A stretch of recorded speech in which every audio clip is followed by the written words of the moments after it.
इसे हम पढ़ रहे हैं conservation of energy, conservation of energy, है ना।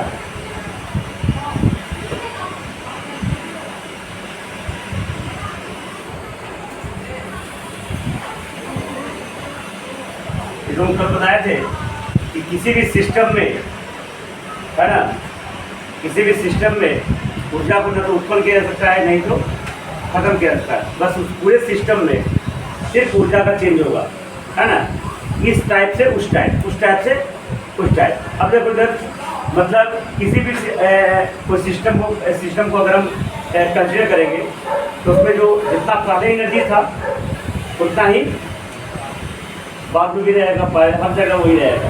तो मैं तुम कभी बताया था कि कौन सा एनर्जी का जरूरत है, मैकेनिकल एनर्जी। देखो समझना है इसको, हम इसको प्रूव कर देते हैं, ध्यान से देखना, है ना। यहाँ kinetic energy mechanical energy case में हम साबित कर देते हैं। ये 3 प्लेस लेते हैं, ठीक है। ये हमारे बॉटम ऑफ द सरफेस है, सरफेस का बॉटम सबसे निचला हिस्सा, है ना। यहाँ पे एज बराबर 0, इसको रख लो, अपने तरीका से ही करेंगे, है ना। एज बराबर 0। अब यहाँ से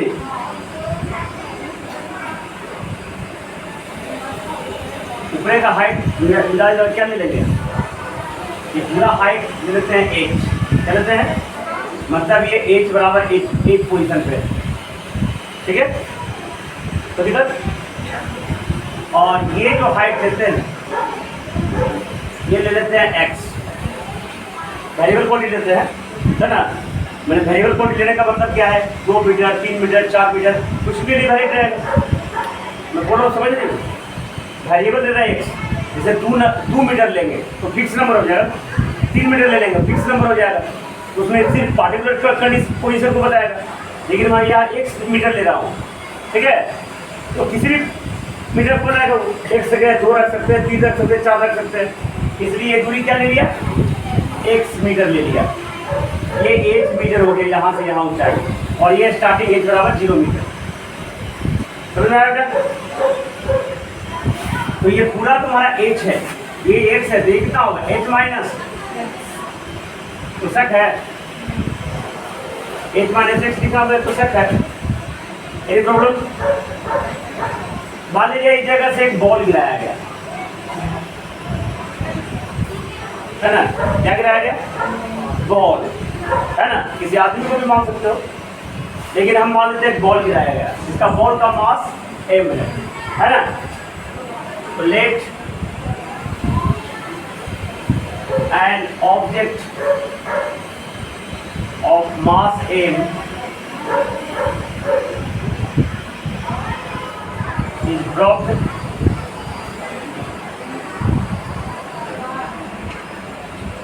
from height h, ठीक है। Then we consider 3 पोजीशन, ध्यान देखना एक स्टेप को बेटा, ए बी और सी। ए पोजीशन h बराबर 1 मीटर की दूरी पे है, मैंने सरफेस से जहाँ पे 0 कंसीडर किया जा रहा है उससे 1 मीटर की दूरी पर है ना। बी पोजीशन बॉटम से 1 मीटर की दूरी पर है, टॉप से h माइनस 6 मीटर की दूरी पर है, और सी पोजीशन h बराबर 0 मीटर के दूरी पर है। कोई दिक्कत। अब अगर तीनों पोजीशन पे टोटल मैकेनिकल एनर्जी को मैं बराबर कर देता हूँ, इससे साबित हो जाएगा कि मैकेनिकल एनर्जी का जरूरत है विद इन सिस्टम। दिक्कत। आप देखो एक बात को सुनो, इस पोजीशन पे जैसे मान लीजिए यही तुम्हारा पोजीशन है, ये पोजीशन है h बराबर h, ठीक है। यहाँ पे मैं इसको पकड़े हुए ना, यहाँ पे इसका कुछ वेलोसिटी है क्या, नहीं है ना। यहाँ पे u क्या है, 0 है। अगर मैं छोड़ दूंगा इसका कोई वेलोसिटी तो होगा, तो ये थोड़ा नीचे चला जाएगा। जब ए पोजीशन पे इसका वेलोसिटी क्या होगा, 0। मैं सबसे हाइट पर थोड़ा सा वेलोसिटी कम होगा, जब ये थोड़ा सा भी नीचे खिसके, तो h बराबर 1 मैंने मैक्सिमम हाइट पर मैक्सिमम हाइट पर जहाँ से गिराया जा रहा है, एक होता है गिराना, एक होता है फेंकना। देखो ये होगा एक गिराना, तो U 0 हो गया। एक होता है फेंकना, फेंकना मतलब वेलोसिटी हम देंगे, वहाँ पे टॉप हाइट पर U 0 न भी हो सकता है ना। तो एज से हम गिरा रहे हैं, मैंने लिखा फेंक रहे हैं, है ना। तो एट एज हाइट, मैंने सबसे पहले एट पॉइंट ए याद रखना बेटा। U बराबर क्या हो जाएगा? 0। तो काइनेटिक एनर्जी क्या हो जाएगा? हाफ m गुना 0 का स्क्वायर, हो गया? होगा क्या हो गया? 0 हो गया। चलो पोटेंशियल एनर्जी क्या हो गया? mg, और हाइट पूरा कितना है? h, तो mg h। तो m कितना हो गया बेटा? मैकेनिकल एनर्जी बराबर क्या होता है? ke plus p। तो क्या हो गया? 0 प्लस mgh। फाइनली क्या आ गया बेटा? mgh equation 1। जल्दी कॉपी कर इसको, फोटो भी ड्रॉ करना। हाँ, तो ये एट पॉइंट बी बेटा, एट पॉइंट बी ध्यान रखना। बी पॉइंट पर क्या हो जाएगा? तो सबसे पहले भी निकालना पड़ेगा। क्या निकालना पड़ेगा? भी निकालना पड़ेगा ना।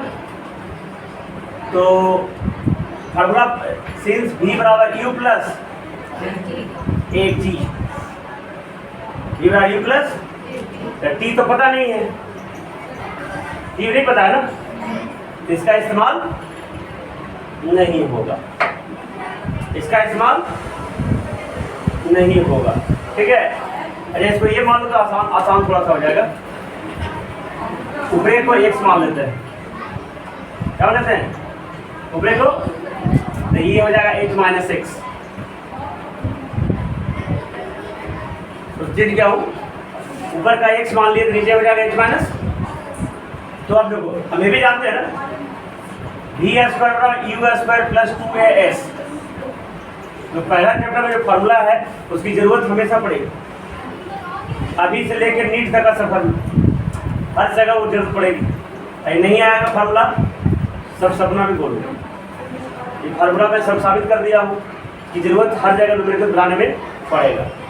ठीक है, अब ध्यान देना चाहिए। अब देखो, तो भी स्क्वायर बराबर u तो 0 था एट पॉइंट बी पर, तो ए पे 0 था, तो बी स्क्वायर क्या होगा? u तो 0 था स्टार्टिंग ए पर, प्लस 2 ए की जगह g हो जाएगा ना। आईएस कितना दूरी तय किया? x दूरी तय किया ना बॉल, यानी ऑब्जेक्ट या बॉल कितना दूरी तय किया? x metre. इस के जगह क्या हो जाएगा बेटा? तो बी स्क्वायर बराबर क्या हो जाएगा बेटा? 0 का स्क्वायर 0 प्लस 2gx हो जाएगा। यानी प्रॉब्लम, तो अब इस पॉइंट पर के ही कितना हो जाएगा? हाफ एम बी स्क्वायर होता है, तो हाफ एम बी स्क्वायर कितना? 0 बना लिखेंगे, कोई फर्क नहीं पड़ेगा, इंटू 2gx हो जाएगा। 2 कैंसिल आउट हो गया, फाइनली क्या आ गया? mgx। कोई दिक्कत? चलो पोटेंशियल एनर्जी निकालो। तो mgh के जगह क्या है? नीचे से पोटेंशियल एनर्जी लगेगा ना, तो दूसरे क्या h माइनस, तो mgh माइनस x। फाइनली क्या आ जाएगा? mgh माइनस mgx, क्योंकि mg दोनों में गुना है। अब निकालो,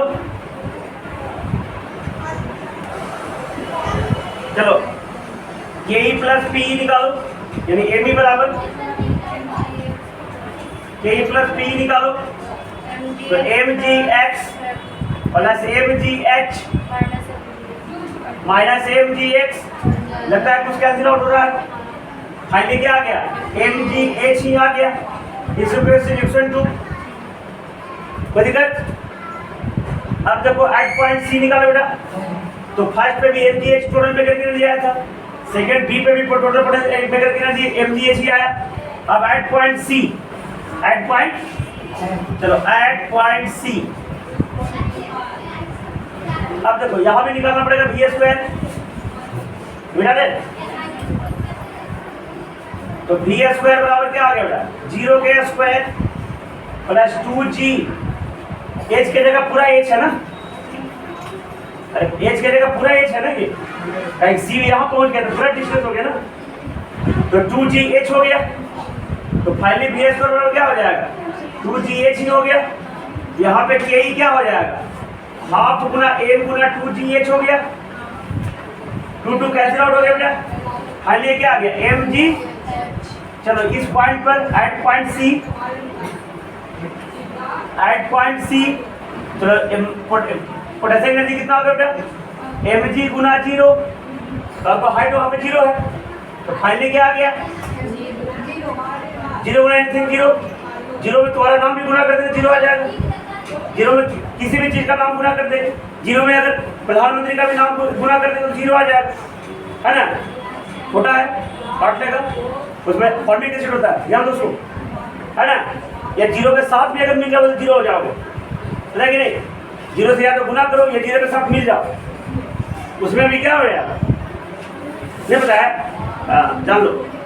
तो 0 mg गुना 0, mg नहीं होगा 0 होगा, क्या होगा, तो यहाँ पे m ही क्या हो जाएगा, mgh प्लस 0, फाइनली क्या आने वाला है, mgh आ जाएगा। Equation 3।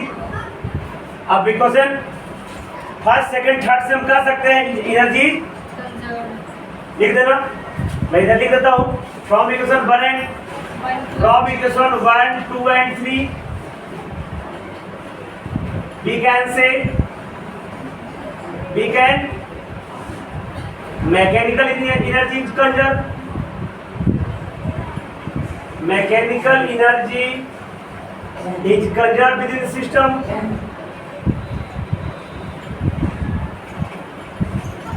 within the system। Note हो गया, जल्दी कॉपी कर लो। हाँ पावर, देखो पावर मतलब शक्ति, पावर क्या होता है, शक्ति, है ना, तो पावर का बहुत बड़ा खेला है, जिसकी लाठी उसकी भैंस पढ़ा होगा बचपन में, जिसकी लाठी उसकी भैंस, ऐसा होता था पहले, शायद आज भी वही होता है, लेकिन आज रूप चेंज हो गया है। तो पावर का बहुत इंपॉर्टेंट है, पावर करते किसको है, लेकिन ये पावर दुनिया में होता है और आप पढ़ते हैं फिजिक्स में, तो फिजिक्स में क्या होता है, रेट ऑफ डूइंग वर्क, कार्य करने की दर को शक्ति कहा जाता है, कार्य करने की है एक तरह से वही, जैसे मान लिया जाए एक प्रतियोगिता हो रहा है, क्या हो रहा है, प्रतियोगिता में इंग्लिश में करते हैं कंपटीशन, स्पेलिंग नहीं आता होगा, COMPETITION, देखो गलत हो गया, चलो कंपटीशन का स्पेलिंग बताओ,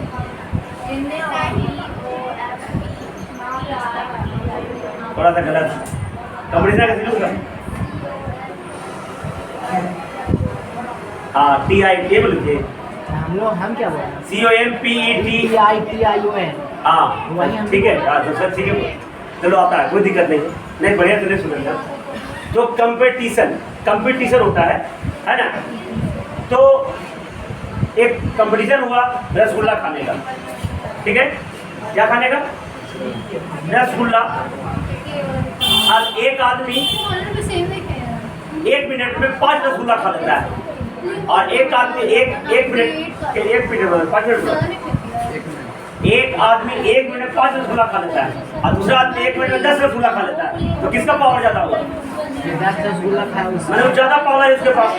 ऐसी बात है, कार्य करने की दर को, है ना, क्या कहते हैं, शक्ति कहते हैं, कार्य करने की दर को क्या कहते हैं, कौन काम कितना जल्दी कर रहा है, जो जल्दी कर रहा है इसके बाद ज्यादा पावर है, जो कम देरी से कर रहा है उसके बाद, समझ रहे, लिखो power, the rate of doing work is known as power, the rate of doing work, rate of doing work is called power, the rate of doing work is called power. लिखो मैथमेटिकली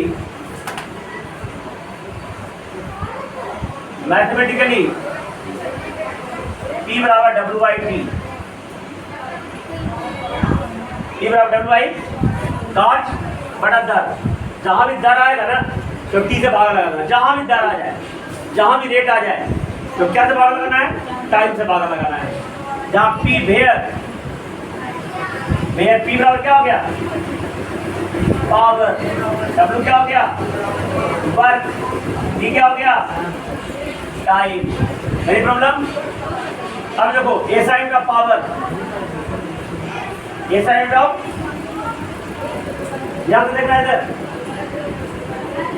वर्क का sign क्या होता है, joule, तो joule, time का sign क्या होता है, सेकेंड, है ना। तो क्या हो जाएगा इसका sign, joule per second, joule per. अब पता है ना, सब चीज अलग अलग नाम देने का ट्रेडिशन है, चाहे ये कह लो, इसको वाट कहते हैं, क्या कहते हैं, हर चीज का तो अलग अलग है। केजी मीटर पर सेकंड को न्यूटन कहते हैं, न्यूटन पर मीटर स्क्वायर को पास्कल कहते हैं, सब अलग नाम है, इसका भी नाम अलग है, जूल पर सेकंड को। और यही सब कंफ्यूजन पैदा करता है तुम लोग क्या जगह, which of the following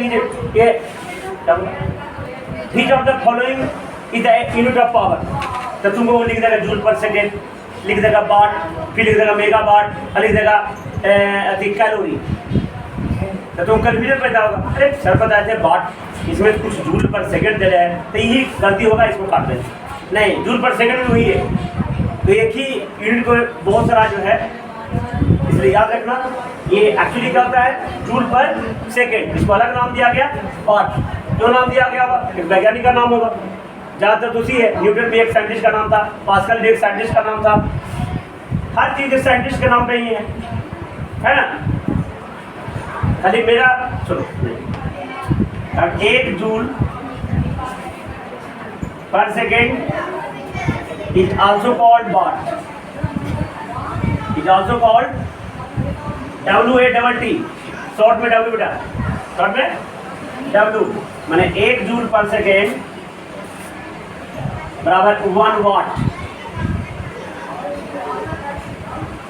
1 kilo watt के W बराबर 1000 वाट, किलो बेटा, ये सब बिगर यूनिट्स ऑफ पावर है।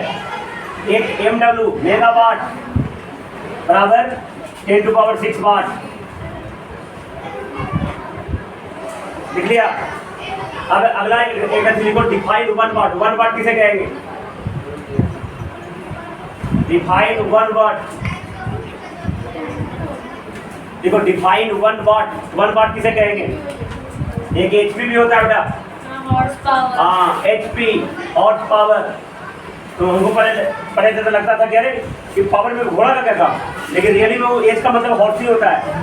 तो एक घोड़ा जो पावर लगाता है ना उसको हॉर्स पावर कहते हैं, और एक हॉर्स पावर लगता है 746 वाट बेटा, कितना 40 वाट। HP मतलब हॉर्स पावर, मैं लिख देता हूँ, HP मतलब क्या हो गया, ढापा करा, हॉर्स पावर, और एक मेरा 746 वाट।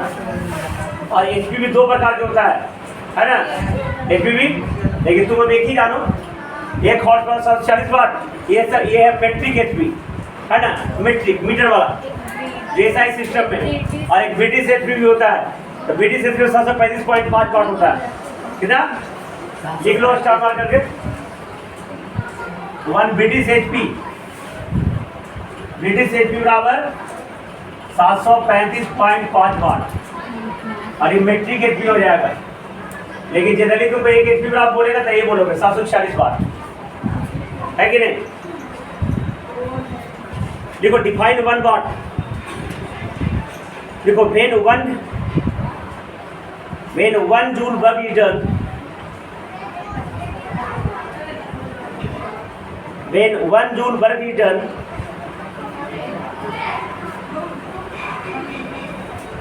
when 1 joule work is done in 1 second,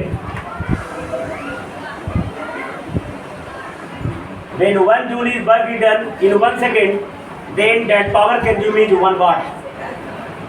Then that power consumed is 1 watt.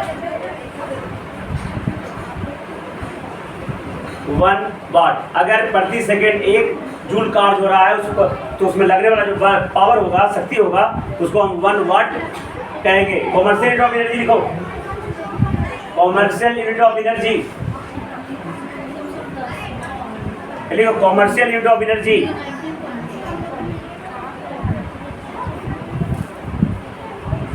Commercial unit of energy देखो kilowatt hour, kilowatt hour, kilowatt our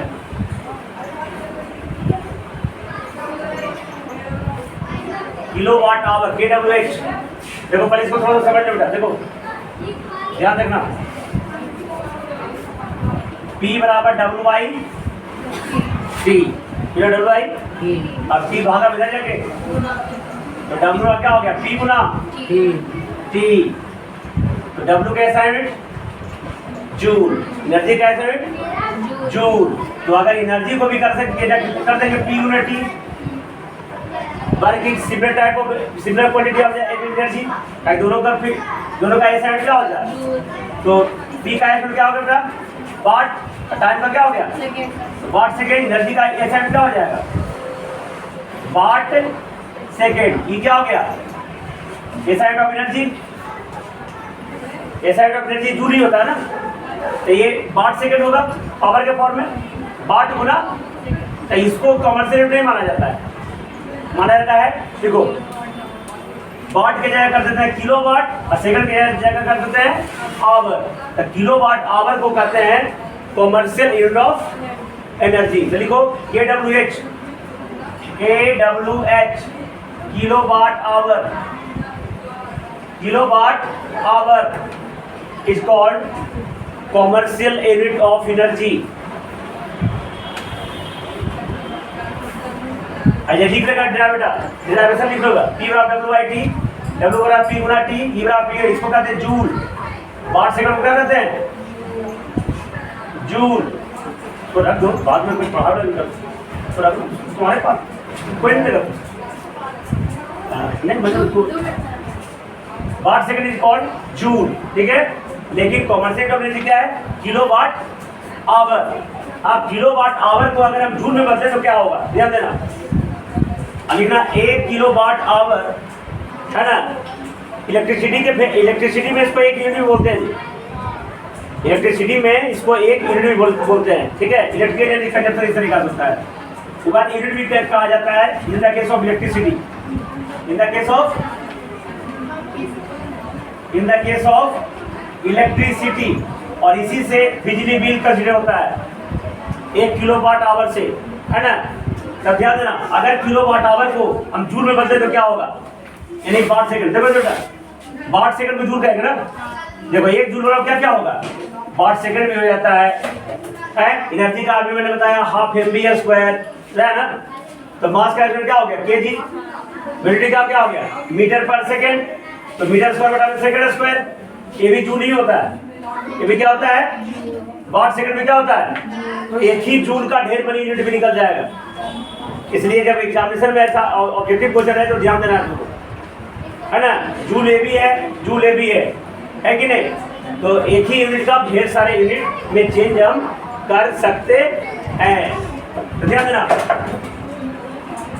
तो किलोवाट को हम करेंगे वाट सेकंड में, तो ध्यान देना जब भाई 1 किलोवाट बराबर कितना वाट, 1000 ना, कितना 1 किलो WH बराबर तो 1000 आ जाएगा, किलोवाट में 1000 वाट, और 1 आवर में कितना सेकंड 3600 गुना 3600 कर देंगे